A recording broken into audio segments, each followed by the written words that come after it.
মহরম মাসের ১০ তারিখ অর্থাৎ আশুরা ইসলামের ইতিহাসে অত্যন্ত গুরুত্বপূর্ণ ও মর্যাদাপূর্ণ একটি দিন। এই দিনকে কেন্দ্র করে মুসলিম সমাজে বিভিন্ন বর্ণনা ও আলোচনা প্রচলিত রয়েছে। তবে এর মধ্যে কিছু কথা এমনও আছে যেগুলোর কোনো নির্ভরযোগ্য ভিত্তি নেই। তেমনই একটি প্রচলিত ধারণা হল আশুরার দিন কিয়ামত সংঘটিত হবে।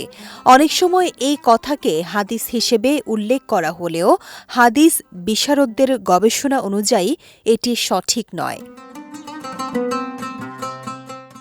প্রখ্যাত মুহাদ্দিস আবুল ফারজ ইবনুল জাওজি রহমতুল্লাহি আলাইহি আশুরার দিন কিয়ামত হবে এই মর্মে প্রচলিত বর্ণনাকে মৌজু বা জাল বলে আখ্যায়িত করেছেন।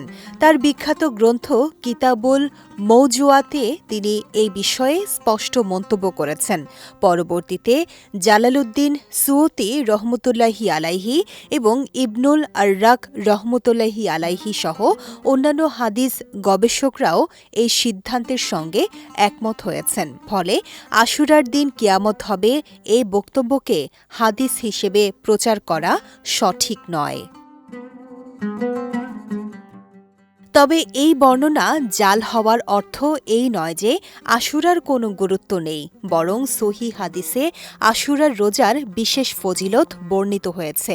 মুহাম্মদ সাল্লাল্লাহু আলাইহি ওয়াসাল্লাম আশুরার রোজাকে গুরুত্ব দিয়েছেন এবং বলেছেন তিনি আল্লাহর কাছে আশা করেন যে এই রোজার মাধ্যমে পূর্ববর্তী ১ বছরের ছোটখাটো গুনাহ ক্ষমা করে দেয়া হবে।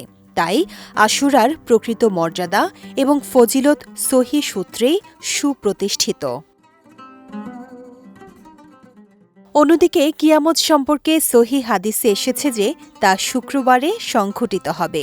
তবে কোন মাস, কোন তারিখ বা কোন বছরের শুক্রবারে কিয়ামত হবে সে বিষয়ে কোনো নির্ভরযোগ্য বর্ণনা নেই। এই জ্ঞান একমাত্র আল্লাহ তাআলার কাছেই রয়েছে। দিনের বিষয়ে সঠিক জ্ঞান অর্জনের অন্যতম শর্ত হল কোনো বক্তব্য প্রচার করার আগে তার বিশুদ্ধতা যাচাই করা।